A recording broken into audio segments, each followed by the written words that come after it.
sophomore year when she was just in 8th grade, and ever since then, she's been nothing but the sweetest, most fun-loving girl, and honestly, the most good-hearted person I have ever met. Today's speaker is strong in her faith, but she has shown an interest in listening to what others have to say, and she genuinely wants to know what you have to say, which I found rare amongst people, especially at our age. She's become one of my favorite people, one of my biggest advocates, and one of my closest friends, and I couldn't feel luckier to have gotten to know her as well as I have. So, without further ado, please welcome our speaker today, O'Keefe Johnson.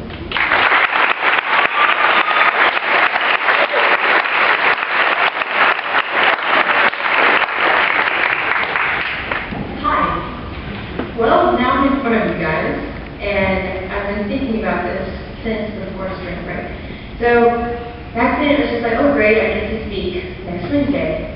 Then, about 20 minutes ago, I was sitting outside, writing on pieces of paper. And so, you could say that I might be a little less than prepared, but I feel ready to speak to y'all because I've known y'all since I was in kindergarten. So, if you think you know me, you know that I'm regarded you. But if you really knew me, you'd know that even though I've been here forever, I didn't really feel a part of it until I became a high schooler.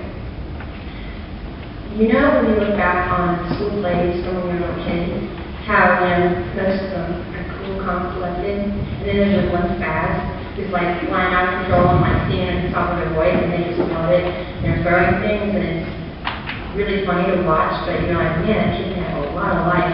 I wonder how his classmates got on with him. I was always that back. And so, that is part of, you really knew me, you'd think I was fast. If you really knew me, Dan Lewis, would you please stand up?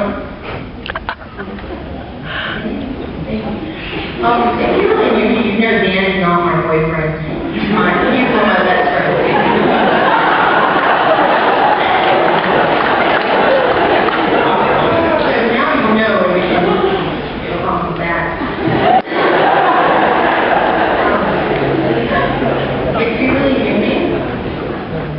That one of my best friends is here today, and she's sitting in that corner up there. If y'all want to turn around, that's my mom, and she has been with me through thick and thin and through everything that I've ever wanted to see.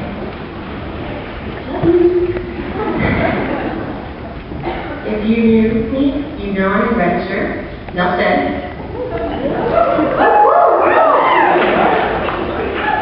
If you think you know me, you know I love music, but you also know that I compose it, and I play violin, viola, piano, and guitar, and I like to sing. So religious books have been a big part of my life. And if you really knew me, you'd know that I'm Catholic. I'm Roman Catholic. I go to St. Mary's, and I chose to be Catholic. It is my decision. I was confirmed about 2 or 3 weeks ago, and that makes me an adult Catholic. I decided it myself.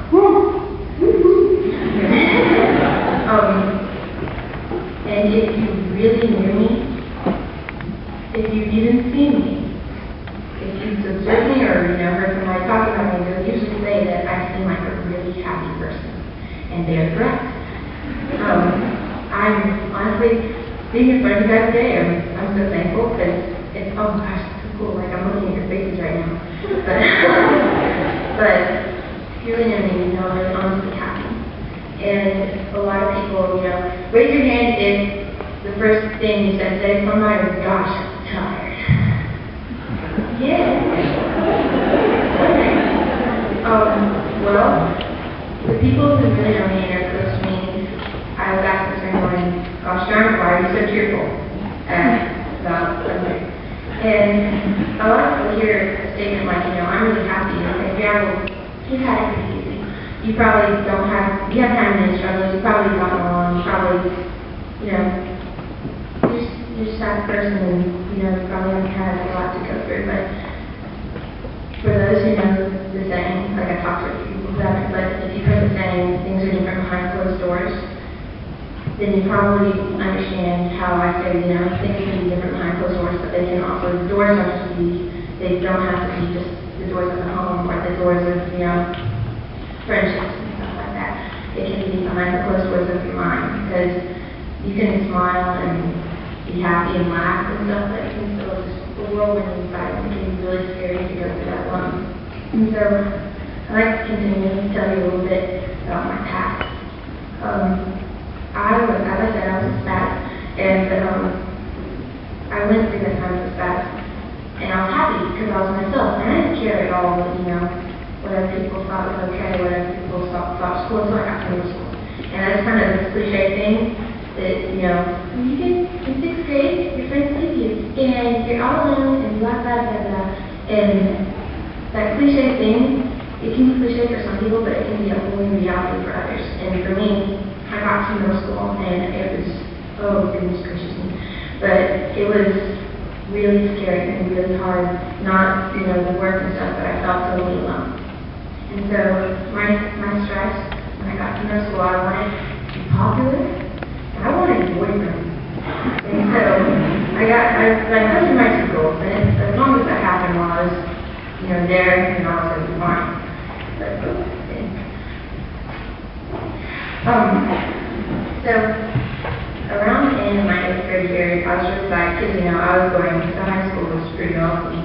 But I decided that it was about time to find that boyfriend. And at the very end of that year, I met this guy once, and he started talking to me. He started talking in ways that I wasn't familiar with, but I did, I'd seen him and thought, oh, he's flirting with me, this is great. And, yeah. But, so I got really excited, because I was like, oh my gosh, he's older. He's older than me. I mean, it's so cool. I feel like I'm becoming one, I can do this and stuff. And so I got in that relationship. And at first it was okay, just because I wasn't experienced. I never had a boyfriend before. I was, it was just a brand new thing to me. And that relationship turned abusive. And it was the scariest, terrifying thing I've ever been through. And for any of you out there who've gone through something like that, it doesn't technically have to be hurting physically or sexually or with words. I mean, any kind of abuse that you felt in a relationship, you know how it feels, and it's scary and it hurts, and oh, goodness gracious. I'd like to move forward. But when I entered that relationship, I completely lost myself. I started telling you're acting differently. You're acting really weird, you're angrier and stuff like that. And as it got more and more abusive and more and more scary, I started turning away from people who really loved me and really did care about me. And I had this new warped idea of what love was supposed to be. It was supposed to, oh, you're supposed to do that. Okay, then I guess that's how a relationship goes. Oh, this is that. And it was just something that you shouldn't go in unprepared and without, thinking about what's going to happen. And so, that relationship lasted for about 4 months, and it was to the brink of, I didn't want to be here anymore. I didn't want to be around people anymore. I just totally closed myself off. And then my best friend up there, she realized just how serious it was getting, and she said, you have to break up with him because this isn't good, this isn't good at all. And so it got to the point where I couldn't break up with him. I had to help her help because he was threatening suicide, he was threatening all kinds of stuff, and it was terrifying. And so that was 1 week before I started my freshman year. And I got to my freshman year, and I didn't really want anything to do with people. And I could act like I didn't, and I could go around with groups of people that I didn't really think were that funny, but I pretended I didn't. And so I was with a big group of people. I didn't really have any super close friends. And then I was at this point where I just thought, I was unlovable. I hated myself. I lost all respect for myself because I almost sold out. It was the lowest you can feel about yourself. And then I went on a retreat that Hiram went on. It's called Search. And it was the first time I was able to forgive myself for what I'd done before. For what I let myself, let my ex-boyfriend get away with, and what I let myself, be okay with doing. And it was the first time I realized just how loved I really was. And it changed my life forever, which is part of why I'm such a jolly person.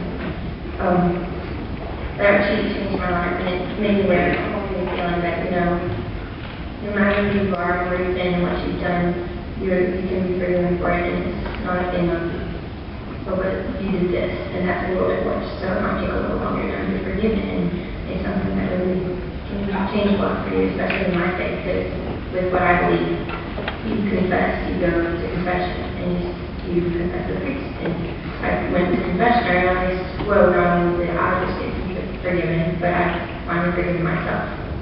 And so after that retreat, I realized that there's always a reason to be happy. Okay, everybody take your right hand. Now pick your right hand. And pick your index and right hand. And just look at it for a second. And there's a fingerprint there. And from all people in this entire room, yours is not the same as anybody. And I know it's kind of, a big tacky example, but if you really look inside yourself and see what you are, you can really learn to love it.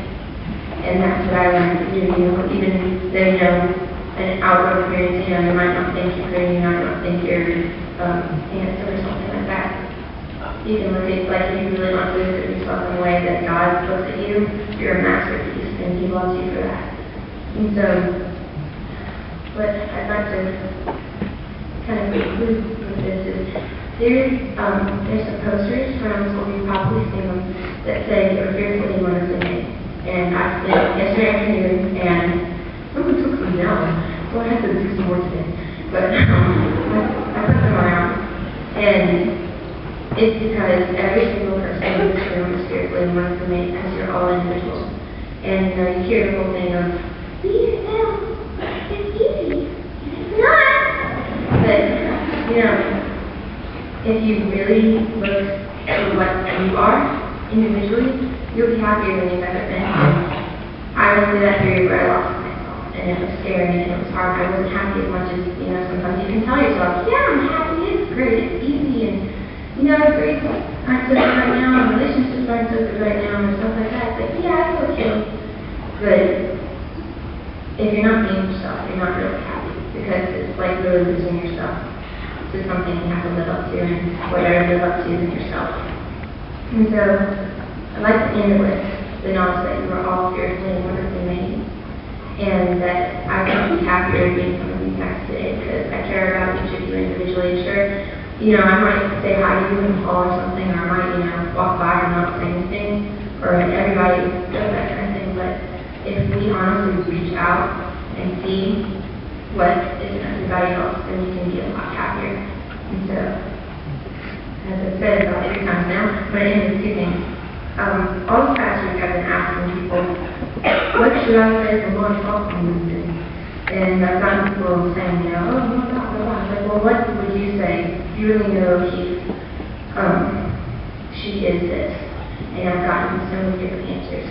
I've gotten, she's weird, and she's crazy, and she's nice, or she's genuine, or she's contagious, or she's crazy, and she's weird.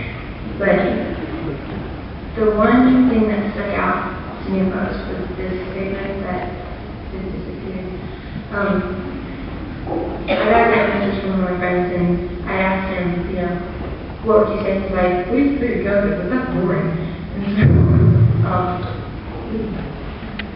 the thing that I think applies to everybody is that he said to me, you're not as crazy as you seem if you're brave enough to get to know me or anybody. So, I'm going to do something. How many people in this room think they're courageous? Raise your hand. Okay, stand up. Courageous people. That was you? Alright. There we go.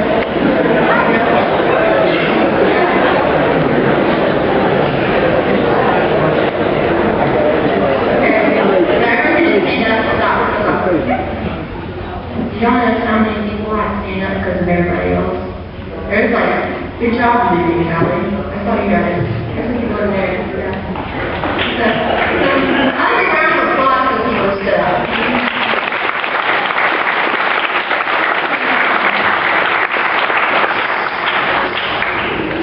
Okay. Now all the members are still sitting. You might have been, you probably just figured out something like yourself. But the people who stood up, that was courageous. But there's some of you who stood up only after everyone else stood up. And that's part of why, you can't follow the lead. If you're going to follow your life, it's because you're your own person. And that's really important, and it's extremely important. But yes, it is hard, and it's scary. And so, for all the people who stood up, good job. For all the people who didn't stand up, I challenge you today to actually, leave chapel. No offense, teachers, without, joking about what might have been said in chapel, what I might have said. But without any of that, honestly, I challenge you today to go out there and try to get past, be brave enough to get to know somebody.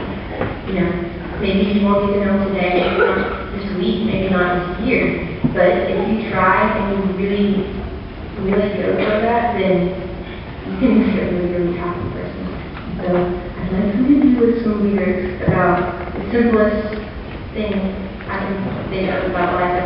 There's a song called "Counterfeit" by Regina Spektor, and the lyrics say, this is how it works. You're young until you're not, you love until you don't, you try until you can't, you laugh until you cry until you laugh, and everyone must breathe until they die apart. But this is how it works. You peer inside yourself. You take the things you like and try to love the things you took. Then you take that love you make and stick it into someone else's heart, pumping someone else's blood, and walking around and around. You hope they don't get harmed, but even if they do, then you'll just do it all again. So, thank you for listening to me today.